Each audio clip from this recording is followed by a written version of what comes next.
মানে মোৰ হাজবেণ্ডটো ইমান বাহাদুৰি কাম কৰিছে এইটোৱে মই আৰু চলুট কৰিম আৰু যাতে ইয়াৰ জীৱনটো সুখ শান্তি স্বৰ্গৰ কিবা পাওক আৰু মুক্তি পাওক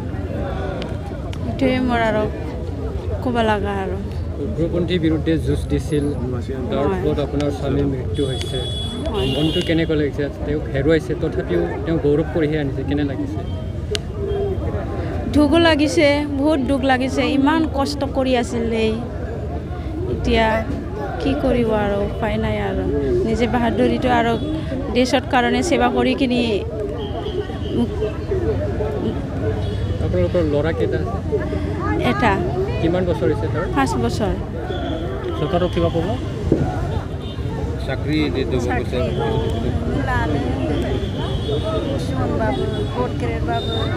অসম চৰকাৰৰ পৰা এতিয়াতো মই একো ক'ব নোৱাৰোঁ আৰু এইটো পিছত চাম আৰু এতিয়া